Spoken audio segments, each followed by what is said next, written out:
Nathan Whitaker sold his last horse, his father's watch, and 3 years of his life to buy the freedom of a woman whose name alone was worth more than everything he'd ever owned.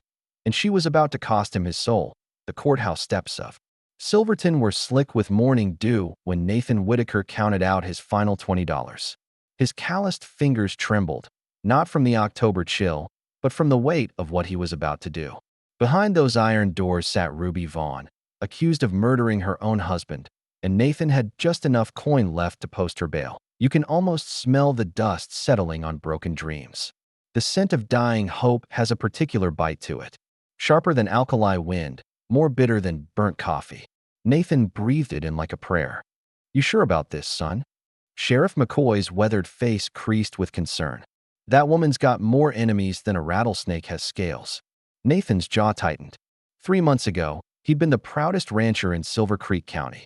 His spread had stretched from the cottonwoods to the Red Rock Bluffs, 1,500 head of prime cattle dotting the valley like scattered coins. Now his boots had holes, his stomach knew hunger, and his once thriving cattle operation existed only in memory.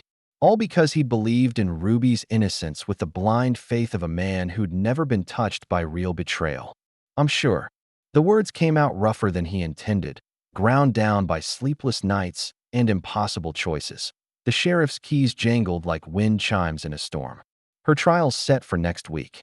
You know what happens if she runs." Nathan knew. He'd forfeit everything. Not just the money, but the small piece of land he'd used as collateral. The last remnant of his family's legacy would belong to the bank.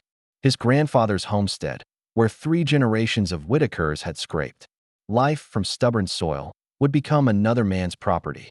But when he'd seen Ruby through those cell bars yesterday, her green eyes hollow with despair, her dark hair matted against her pale cheek, something inside him had broken clean in two to the woman who'd once ruled Silverton's social circles like a queen now looked fragile as spun glass. Harrison Vaughn's widow, the richest woman in 3 counties, reduced to straw and shadows. The irony wasn't lost on Nathan. He'd spent everything to save someone who supposedly had everything, only to discover she was as empty-handed as he was. "I'm sure," he repeated, though certainty felt like sand shifting beneath his feet. The iron door groaned open, and Ruby emerged like a ghost stepping into sunlight. Her once pristine blue dress was wrinkled, stained with tears and sleepless nights. She moved with the careful precision of someone who'd learned that sudden movements brought unwanted attention. Prison had taught her to be invisible, but Nathan saw her clearer than ever. "Nathan." Her voice was barely a whisper, hoarse from crying or silence. He couldn't tell which. "You came. Told you I would." He wanted to touch her, to smooth that wild strand of hair from her face, but the space between them felt charged with electricity and danger. Public scrutiny had teeth, and they were already drawing blood. "Come on, let's get you somewhere safe." They walked in silence through Silverton's dusty streets, past the saloon where piano music drifted out like smoke, past the general store where Mrs. Donovan watched them through her window with undisguised suspicion. Ruby kept her head down, but Nathan could feel the weight of every stare, every whispered judgment. The town had already tried and convicted her in the court of public opinion.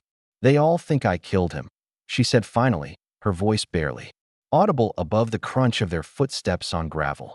"Did you?" She stopped walking so suddenly that Nathan nearly collided with her. For a moment, he thought she might slap him. Her hand even twitched toward his face.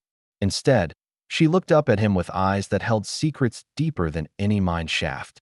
"Would it matter if I did?" The question hung between them like a loaded gun. Nathan had asked himself the same thing 100 times during those long nights. When he'd sold off his cattle one by one, when he'd watched his dreams crumble like autumn leaves. Even if Ruby had pulled that trigger, even if she'd put a bullet through Harrison Vaughn's black heart, Nathan wasn't sure he'd care. Harrison Vaughn had been the kind of man who collected beautiful things and broke them for sport. His wife, his horses, his business partners, all bore the scars of his particular brand of cruelty. If Ruby had finally fought back, if she'd ended his reign of terror with powder and lead, Nathan couldn't find it in himself to condemn her. "No," he said, and meant it. It wouldn't matter. Something shifted in her expression, surprise, maybe, or relief. The tight lines around her eyes softened. You're either the best man I've ever known or the most foolish. Reckon I'm both. They reached the small boarding house where Nathan had rented a room for her. Mrs. Shepherd, the proprietor, was a kind woman who asked few questions and minded her own business. She'd agreed to house Ruby for a week, no questions asked, as long as the money was good. The last of Nathan's money, as it happened. Rooms upstairs, Nathan said, handing Ruby a brass key. Third door on the right. Mrs. Shepherd will see you fed and comfortable. Ruby's fingers brushed his as she took the key, and Nathan felt that familiar jolt of electricity. 3 months of knowing her, and she still affected him like whiskey on an empty stomach, dangerous and intoxicating. He'd never felt anything like it with any other woman, not even Camila Donovan, who'd set her cap for him years ago and never quite given up hope. Nathan. She caught his arm as he turned to leave. Her grip was surprisingly strong, desperate. Why are you doing this? Really? He could have told her about the night he'd found her crying behind the church, about how she'd looked so lost and beautiful in the moonlight. He could have explained how she'd smiled at him during the harvest dance, how that single moment had made him believe in possibilities he'd never dared dream. He could have confessed that somewhere between her husband's death and her arrest, he'd fallen so deep in love with her that he'd forgotten how to breathe without her. Instead, he said, everyone deserves a second chance. Even murderers? Especially murderers. Ruby's eyes searched his face, looking for something, truth, maybe, or lies. You know they'll come for me. Harrison's brother, Lincoln Barrett, he's got half the county convinced I'm guilty. He won't stop until I'm dancing at the end of a rope. Nathan had heard the talk. Barrett was a hard man with a harder reputation, and he'd loved his brother despite Harrison's cruel nature. More dangerous still, Barrett had the sheriff's ear and the judge's favor. Money talked in Silverton, and Barrett had plenty to say. If Ruby was going to survive this, she'd need more than Nathan's good intentions. Let me worry about Barrett, Nathan said. You can't fight them all. Watch me. Ruby stepped closer, close enough that he could smell the lavender soap she used, could see the flecks of gold in her green eyes. What if I'm not worth it? What if I'm exactly what they say I am? Nathan reached out, finally allowing himself to touch her face. Her skin was soft as silk, warm as summer rain. Then you're still worth more than everything I've got to give. She leaned into his touch for just a moment, and Nathan felt the world shift beneath his feet. Then she pulled away, disappearing into the boarding house like smoke. Nathan stood, alone on the street, watching the sun sink behind the mountains. Tomorrow, he'd have to face the consequences of his choice. Tomorrow, he'd have to find a way to prove Ruby's innocence or watch her hang. Tomorrow, he'd have to confront Lincoln, Barrett, and all the enemies that came with loving a woman like Ruby Vaughn. But tonight, she was safe. Tonight, she was free. And in the distance, a lone gunshot split the night. The gunshot echoed off the canyon walls like a death knell, and Nathan's blood turned to ice water in his veins. He spun toward the sound, his hand instinctively reaching for the Colt .45 that wasn't there, sold 3 weeks ago to pay for Ruby's legal counsel.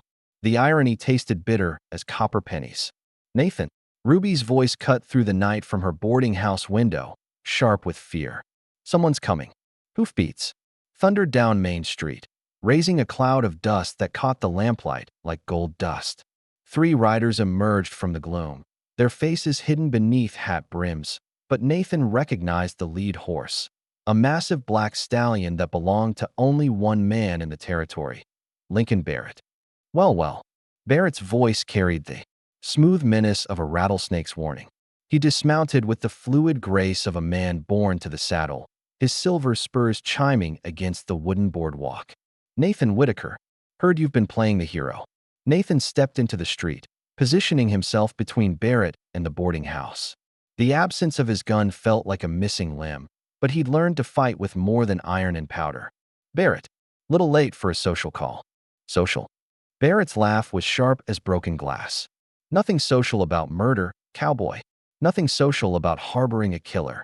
The 2 men flanking Barrett, Asher Holden and Leo Madison, both known for their quick draws and quicker tempers, spread out in a practiced formation. Nathan had seen wolves hunt with less coordination. You could almost taste the violence brewing in the air, thick and metallic as storm clouds. She's innocent until proven guilty, Nathan said, his voice steady despite the hammering of his heart. Innocent. Barrett spat into the dust. She put a bullet in my brother's back while he slept. What kind of innocent woman does that? The kind who'd been beaten black and blue for 3 years running. The words escaped before Nathan could stop them, and he saw Barrett's face darken like a gathering storm. Careful, Whitaker. Barrett's hand drifted to his gun butt. You're speaking ill of the dead. I'm speaking the truth. Half the county knew what Harrison did to her behind closed doors. The other half just didn't care to look. Mrs. Shepherd's front door creaked open, and Ruby appeared on the porch, her pale nightgown ghostly in the lamplight. She'd thrown a shawl over her shoulders, but it did little to hide the tremor in her hands. Please, she called out, her voice carrying the weight of desperate prayer. Don't let this be about me. Barrett's attention shifted to her like a hawk spotting prey. Ruby, darling, sweet as sugar, aren't you? Just like you were the night you murdered my brother. Don't. Barrett's voice cracked like a whip. Don't stand there in your nightclothes and lie to me. I know what you did. I know why you did it. And I know you're going to pay for it. Nathan moved closer to Barrett, close enough to smell the whiskey on his breath and the gun oil on his leather holster. She's under the court's protection. You can't touch her, can I? Barrett's smile was all teeth and no warmth. Funny thing about court protection, Whitaker. It only works if there's a court left to enforce it.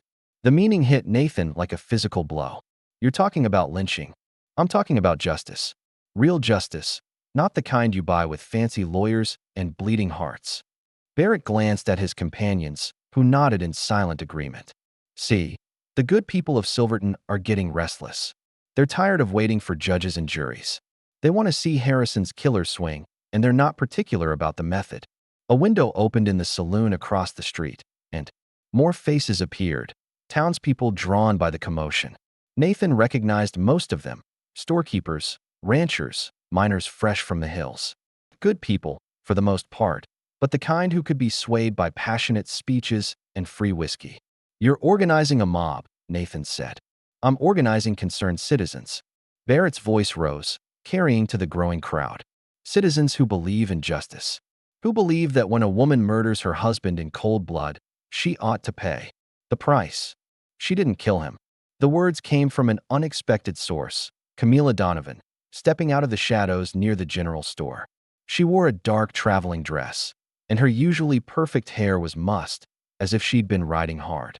I saw what happened that night. The street fell silent except for the distant sound of the saloon piano and the whisper of wind through the cottonwoods. Even Barrett seemed caught off guard by her sudden appearance. Camilla, Nathan's voice was barely a whisper. What are you doing here? I came to tell the truth.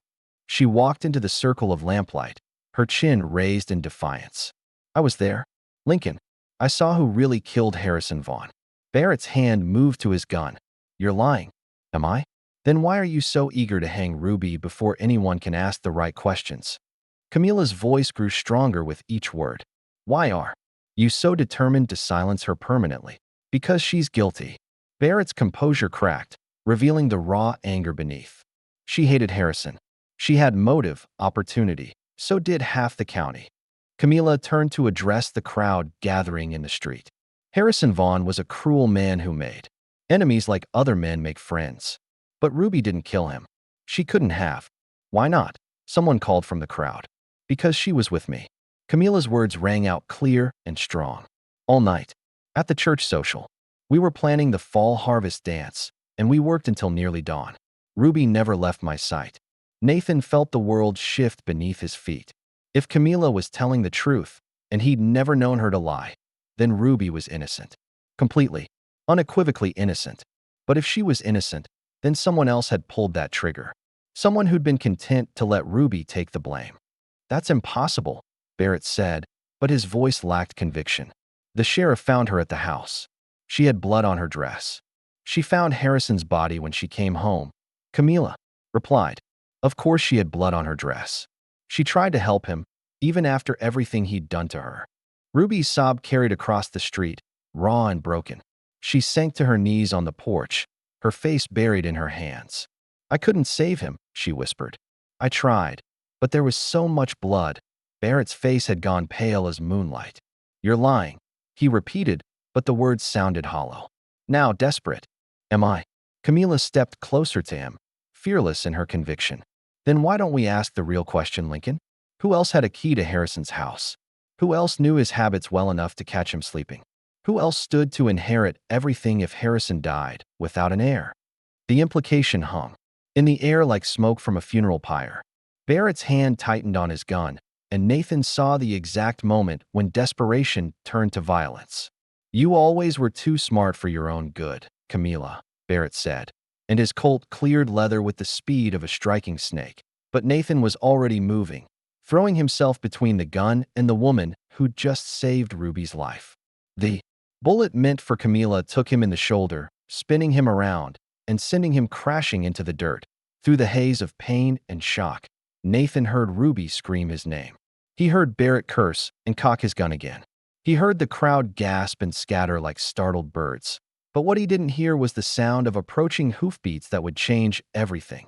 The approaching hoofbeats belonged to Judge Ellie Shepherd, Mrs. Shepherd's daughter, riding hellbent for leather on a paint mare that foamed at the mouth. She'd ridden 20 miles from the county seat in Silver Falls, her black judicial robes streaming behind her like dark wings. The sight of her was enough to freeze Barrett's finger on the trigger. Even desperate men thought twice before shooting. A federal judge. Stand down, Barrett. Judge Shepherd's voice carried the authority of law and the promise of swift justice. Lower your weapon, or I'll have you arrested for attempted murder. Barrett's hand wavered, but desperation had driven him past the point of reason. She's lying, Judge. They're all lying to protect that murdering. The only murderer I see is the man holding a smoking gun over a bleeding cowboy. Judge Shepherd dismounted with practiced ease, her hand resting on the pearl-handled derringer at her hip. Now drop it, or so help me God, I'll put you down myself. Barrett's eyes darted between the judge, the growing crowd, and Nathan, who was struggling to sit up despite the blood seeping through his shirt. The mathematics of survival finally penetrated his rage. He holstered his weapon with a curse that would have made a sailor blush. Ruby had rushed to Nathan's side, her white nightgown quickly staining red as she pressed her shawl against his wound. You fool, she whispered, her voice breaking. You beautiful, stupid fool. Couldn't let him hurt you. Nathan managed, his vision swimming. The bullet had torn through muscle and sinew, missing bone but leaving a trail of fire in its wake. Worth it. Nothing's worth you dying, Ruby said, tears streaming down her face. Nothing. Judge Shepherd knelt beside them, her experienced fingers probing the wound with clinical precision. Bullet went clean through. He'll live, but he needs proper doctoring. She looked up at the crowd. Someone fetch Doc Madison. And you. She pointed at Barrett. Don't even think about leaving town. We've got questions that need answering. I don't have to answer to you, Barrett snarled, but his bravado was cracking like ice in spring. Actually, you do. Judge Shepherd stood, her full authority radiating from her small frame. See, I've been investigating Harrison Vaughn's death for the past 2 weeks. Amazing what you can uncover when you actually look for evidence instead of convenient scapegoats. The crowd pressed closer, sensing drama better than any theater performance. Nathan felt Ruby's hand tighten in his, her pulse rapid as a hummingbird's wings. What kind of evidence? Camila asked, stepping forward with newfound courage. The kind that points to embezzlement, blackmail, and a brother desperate enough to commit murder to cover his tracks. Judge Shepherd's words fell like hammer blows. Harrison kept meticulous records, Barrett. Every illegal transaction, every forged document, every penny you stole from the family business, it's all written down in his private ledger. Barrett's face went white as fresh snow. That's impossible. I burned. He caught himself, but the damage was done. Burned what, Lincoln? Judge Shepherd's voice was silk over steel. The original ledger? The one you thought was the only copy? Harrison was smarter than you gave him credit for. He kept duplicates, multiple duplicates, hidden in places you never thought to look. You could have heard a pin drop in the sudden silence. Even the saloon piano had stopped playing, as if the entire town was holding its breath. He was blackmailing you, Nathan said, the pieces falling into place despite his pain-fogged mind. His own brother. Harrison was a monster, Barrett said, his voice hollow. He found out about the missing money and threatened to expose me unless I signed over my inheritance. Everything my father built, everything I'd worked for. He was going to take it all. So you killed him, Ruby whispered, her voice barely audible. I went to talk to him, to reason with him. But he laughed at me, said I was weak, just like our father always said. Said he'd already written to the territorial marshal that I'd be in chains by morning. Barrett's hands shook as he relived the moment. I didn't mean to shoot him. The gun just went off. And you let Ruby take the blame, Judge Shepard said, disgust evident in her voice. You were willing to let an innocent woman hang for your crime. She wasn't innocent. Barrett's composure finally shattered completely. She was glad he was dead. You all were. Harrison was poison, and everyone knew it. Maybe so, Judge Shepard replied. But that didn't give you the right to play God. And it certainly didn't give you the right to frame Ruby for murder. Doc Madison arrived with his medical bag, a thin man with gentle hands and kind eyes. He took one look at Nathan's wound and clicked his tongue disapprovingly. Bullet wound at a town meeting? What's next? Gunfights at Sunday service. Just patch me up, Doc, Nathan said through gritted teeth. I'll live.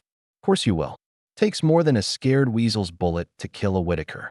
Doc Madison began cleaning the wound with practiced efficiency, though I'd recommend avoiding any more heroics for a while. Ruby hadn't let go of Nathan's hand, and he found strength in her touch that he'd never known existed. Why didn't you tell me, he asked her quietly, about the alibi with Camila? Because I didn't remember at first, Ruby admitted. The shock of finding Harrison, the arrest, the jail, it all blurred together. It wasn't until Camila mentioned the church social that the memories came back clearly. And I was too afraid to come forward, Camila added, overhearing. I knew what people would think, that I was lying to protect Ruby because we were friends. But when I saw Barrett ready to organize a lynch mob, I couldn't stay quiet anymore. Judge Shepard had been listening to Barrett's continuing confession with a stone face. Asher Holden, Leo Madison, you're both under arrest as accessories. You helped Barrett organize tonight's little vigilante party. Now wait just a minute, Holden protested. We didn't know he was the killer. We thought we were serving justice. Justice? Judge Shepard's laugh was bitter. You thought you were serving mob rule. There's a difference, and you'd better learn it fast. As the two men were led away by newly arrived deputies, Barrett made one last desperate play. You can't prove anything. It's all speculation and, actually, I can prove it. Judge Shepard reached into her saddlebag and withdrew a leather-bound journal. Harrison's private ledger. Found it hidden in his study yesterday. Every detail of your embezzlement, every threat you made, every reason you had to kill him. It's all here in his handwriting.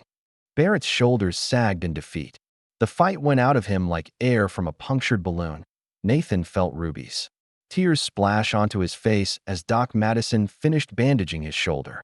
Don't cry, he murmured. It's over now, is it? Ruby looked up at Judge Shepard with hope and terror warring in her eyes. Am I really free? The charges against you will be dropped at first light, Judge Shepard promised. You're free, Ruby. Free to go wherever you want. Do whatever you want. Your husband's estate is yours by law, and there's no one left to contest it. Ruby was quiet for a long moment, processing the magnitude of her sudden freedom. She was rich. Again, respected again, able to go anywhere and be anyone. The world had opened up before her like a flower blooming in spring, but instead of celebrating, she looked down at Nathan with eyes that held a different kind of wealth entirely. I know exactly what I want, she said softly. And it's not money or property or social standing. Nathan's heart stopped, then started again at double speed. Ruby, I want to build something real. Something that can't be bought or sold or taken away. She squeezed his hand. I want to build it with you. The crowd had begun to disperse. The drama concluded, but Nathan felt like his own story was just beginning. He was about to respond when Judge Shepard cleared her throat meaningfully. Well, this is all very romantic, she said with a slight smile. But there's still the matter of Barrett's trial. And I'm afraid, Nathan, that your testimony will be crucial. Barrett was being led away in chains, but his voice carried back to them one last time. You think you've won, but you have no idea what you've really inherited, Ruby. No idea at all. The words sent a chill through the night air, and Nathan felt Ruby's hand tighten in his. Whatever Harrison Vaughn had left behind, It was more than just money and property. That it was a legacy of secrets that someone had been willing to kill for once already. 3 days after Barrett's arrest, Ruby stood in the doorway of her late husband's study, her hand trembling on the brass handle. Nathan waited behind her, his arm in a sling, but his presence steady as bedrock. The wound was healing clean, but the real test of their courage lay beyond that mahogany door. "We don't have to do this today," Nathan said softly. "Whatever's in there has waited this long." "No." Ruby's voice carried new steel, forged in the fires of the past week. "I've spent 3 years afraid of this room, afraid of him. I won't spend another day running from shadows." The study smelled of leather, tobacco, and something else, something that made Ruby's skin crawl. Fear, maybe, or cruelty distilled into scent. Harrison's presence lingered here like smoke in fabric, but Ruby was no longer the broken woman who'd once cowered at his footsteps. You could taste the weight of secrets in the air, thick as dust motes dancing in shafts of afternoon sunlight. Every surface held potential menace, ledgers that might contain more than business transactions, papers that could destroy lives, correspondence that spelled out Harrison's true nature in black ink. Judge Shepard said the main ledger was hidden behind the bookshelf, Ruby said, running her fingers along the leather spines. But Barrett's words keep echoing in my head. What else was Harrison hiding? Nathan moved to the massive oak desk, careful not to jar his wounded shoulder. Men like Harrison don't keep just one secret. They collect them like other folks collect stamps. The desk drawers were locked, but Nathan had learned a thing or two about locks during his leaner years. A hairpin from Ruby's hair and 30 seconds of patient work opened the first drawer. Inside lay a collection of documents that made Ruby's blood run cold.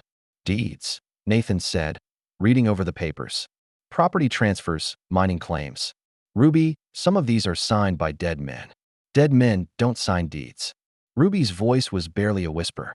"No, they don't." Nathan's jaw tightened as understanding dawned. But men who want other people dead might forge their signatures afterward. The second drawer revealed a different kind of horror: photographs. Not the formal portraits common in respectable households, but candid shots taken in secret. Prominent citizens of Silverton in compromising positions, their faces clear enough to identify, their activities damning enough to destroy reputations and lives. He was blackmailing half the territory, Ruby breathed, her face pale with shock and disgust. "Not just Lincoln, everyone. Look at this." Nathan held up a letter bearing the seal of the territorial marshal. Harrison was feeding information to federal authorities about illegal mining operations, claim jumping, water rights violations. He was playing both sides, taking bribes to keep quiet, then selling out the people who paid him. Ruby sank into Harrison's leather chair, overwhelmed by the scope of her late husband's treachery. How many lives did he destroy? How many families? A loose floorboard creaked under Nathan's boot, and he knelt to investigate. The board lifted easily, revealing a hidden compartment that contained Harrison's most dangerous secret of all: a collection of maps marked with X's, and beneath them, a metal strongbox that required no key. The lock had been broken long ago. Inside the box lay enough gold coins to buy a small ranch, but that wasn't what made Nathan's breath catch in his throat. It was the collection of scalps, Native American hair bound with leather strips, each one representing a life taken for bounty money that had supposedly been outlawed years ago. "Jesus," Nathan whispered, his face gray with revulsion. "Ruby, don't look at this." But she had already seen. Her hand flew to her mouth, and she stumbled away from the desk. He was a scalp hunter. All those business trips to the Northern Territories, he wasn't conducting trade negotiations. The bastard was collecting bounties on Lakota and Cheyenne scalps, then selling the information about tribal movements to the army. Nathan's voice shook with rage. He was profiting from genocide. The sound of hoofbeats in the courtyard interrupted their grim discoveries. Nathan moved to the window, his hand instinctively reaching for the gun that Judge Shepard had returned to him that morning. 3 riders, he reported, coming fast. Ruby joined him at the window, her face still pale from their discoveries. "I don't recognize them, but they're armed, and they look like they mean business." The riders dismounted with the fluid precision of men accustomed to violence. Their leader was a tall man with dead eyes and scars that spoke of countless battles. He approached the front door with the confidence of someone who expected no resistance. "Mrs. Vaughn." The man's voice carried clearly through the afternoon air. "We need to talk." "Don't answer," Nathan whispered. "Something's not right about this." But the decision was taken from them when the front door exploded inward with a crash of splintering wood. The three men entered with guns drawn, their intent clearly hostile. "Where is it?" the leader demanded without preamble. "Where's Harrison's insurance policy?" "I don't know what you're talking about," Ruby said, but her voice betrayed her fear. "Don't play games with me, lady. Harrison owed us money, a lot of money. He said if anything happened to him, we could collect from his special hiding place. Said his wife would know where to find it." Nathan stepped protectively in front of Ruby, his wounded arm screaming in protest. "The lady says she doesn't know. That means you'd better leave." The leader's laugh was harsh as a crow's call. Tough words from a man with one good arm. "You must be the cowboy who's been playing hero. Harrison told us all about you. Said you were sweet on his wife, but too stupid to realize she was using you." "Harrison's dead," Nathan said flatly. "Whatever arrangement you had with him died with him." "No, it didn't." The man produced a letter from his vest pocket. "See, Harrison was smart. He knew his enemies were closing in, so he took out insurance. This here's a contract, signed and witnessed. It says if Harrison dies under suspicious circumstances, his wife inherits not just his legitimate business, but his special arrangements too." Ruby's face went white as she understood the implications. "You're talking about his criminal activities. The scalp hunting, the blackmail, all of it." The man's smile was predatory. "You're Harrison's heir, which makes you our new business partner, whether you want to be or not." "Like hell," Nathan snarled. But the man's companions had positioned themselves strategically around the room. Any sudden movement would end badly. "Here's how this works," the leader continued. "You're going to honor Harrison's debts and continue his operations. The scalp hunting was profitable. The army pays good money for intelligence about hostile tribes. The blackmail business was even better. Powerful men pay premium prices to keep their secrets buried." "I won't do it," Ruby said, finding her courage. "I won't continue Harrison's evil." "Oh, but you will." The man nodded to his companions, who moved closer. "Because if you don't, we'll make sure the territorial marshal learns all about your involvement in Harrison's operations." Amazing how evidence can be fabricated when you know the right people. Nathan's mind raced, calculating odds and angles. 3 armed men, himself wounded, Ruby defenseless. The situation looked hopeless until he remembered something Judge Shepard had told him about the way Harrison had hidden his various caches. "You're making one mistake," Nathan said calmly. "What's that?" "You're assuming Harrison told you the truth. About anything." Nathan gestured toward the open strongbox. "That's not his real hiding place. That's just what he wanted people to find." The leader's eyes narrowed. "You're lying." "Am I?" "Look around this room. Everything you've found so far, the ledgers, the photographs, even that gold, it's all too easy to find." Harrison was paranoid. "You think he'd keep his real treasure where anyone could stumble across it?" For a moment, greed warred with suspicion in the man's face. "Greed won. Where is it?" Nathan smiled, and in that smile was all the dangerous cunning that came from growing up on the frontier. "I'll show you. But first, you're going to make a mistake." "What kind of mistake?" "The kind where you take your eyes off me for just 1 second too long." It wasn't much of a distraction, but it was enough. As the leader turned toward the bookshelf where Nathan had pointed, Ruby grabbed the heavy brass letter opener from Harrison's desk. Nathan threw himself sideways, tackling the nearest gunman and sending them both crashing into the wall. The room exploded into chaos. Shouts, gunshots, the crash of furniture. Ruby's scream pierced the air, but whether from fear or fury, Nathan couldn't tell. When the dust settled and the echoes faded, 2 of the intruders lay unconscious on the Persian rug. The third, their leader, had vanished like smoke, but not before delivering a parting promise that chilled the blood. "This isn't over, Mrs. Vaughn. You can't run from Harrison's legacy forever." Outside, a horse galloped away into the gathering dusk, carrying with it the promise of future violence. Nathan and Ruby stood among the wreckage of Harrison's study, holding each other close, knowing that their real fight was just beginning. 2 weeks later, Ruby stood in the ashes of what had been Harrison's criminal empire, watching Judge Shepard oversee the burning of the last scalps and photographs. The fire crackled like righteous thunder, consuming years of evil in cleansing flame. Nathan stood beside her, his arm finally free of its sling, his hand warm and steady in hers. "Feels strange, watching your inheritance go up in smoke?" Nathan asked, though his tone held no judgment. "It's not my inheritance." Ruby's voice carried the quiet strength of a woman who'd found her true worth. "It never was. This was Harrison's poison, not my legacy." The federal marshals had arrived 3 days after the confrontation, following the trail of evidence that Judge Shepard had meticulously compiled. The escaped criminal, a man named Vance Corley, had been captured trying to cross into Mexico.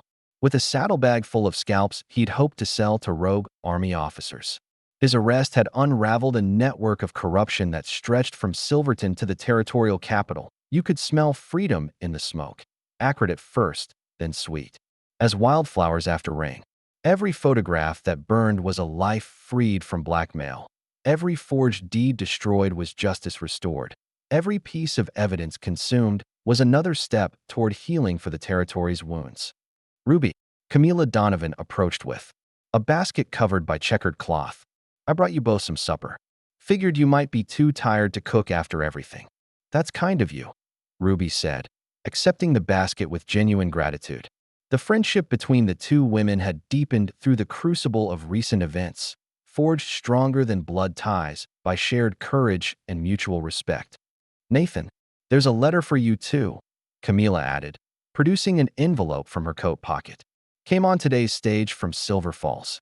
Nathan opened the letter with careful fingers, his expression growing increasingly amazed as he read. "It's from the Territorial Bank," he said slowly. "They're offering to sell me back my ranch. Says an anonymous benefactor has paid off the mortgage and back taxes." Ruby tried to look surprised, but her acting skills had never been her strong suit.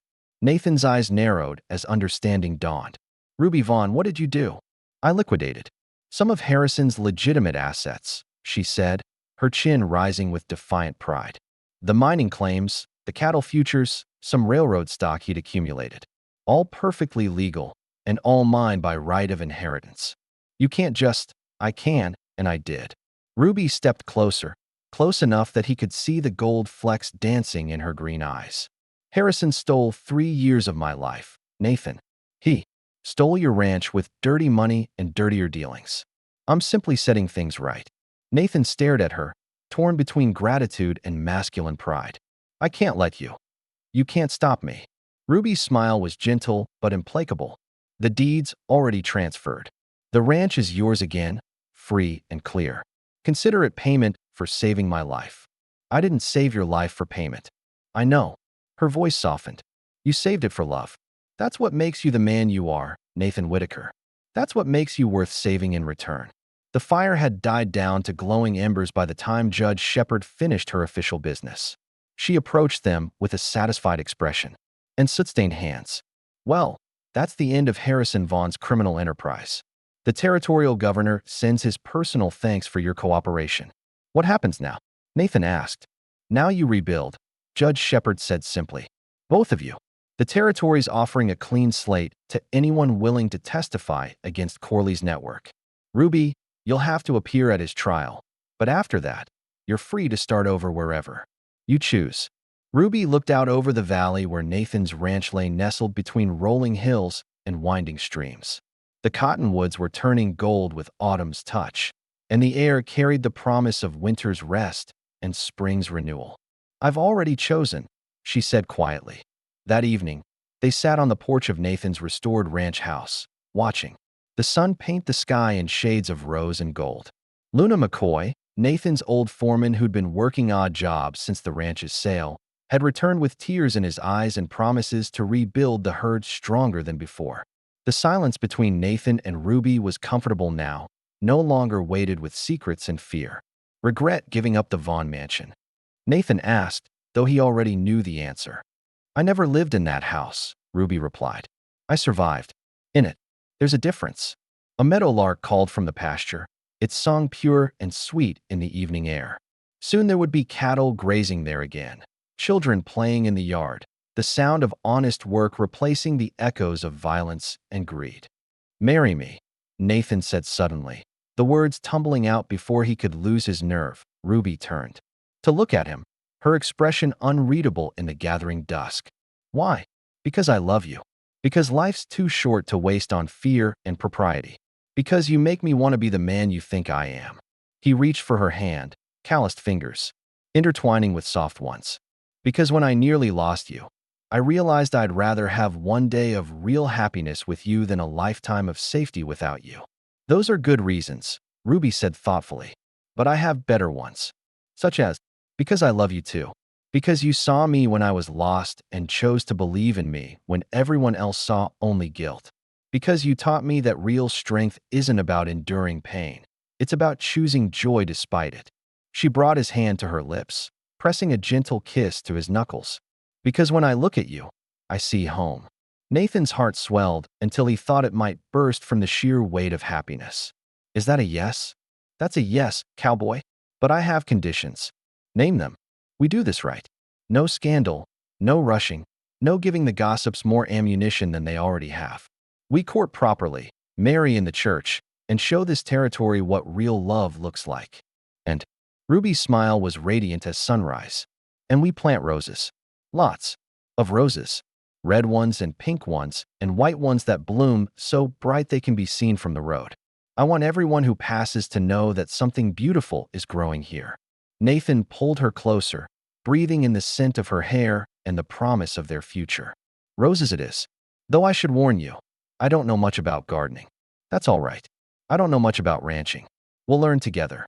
6 months later, on a spring morning when the air was soft with possibility and the meadowlarks sang love songs to the dawn, Nathan Whitaker and Ruby Vaughn were married in Silverton's little white church.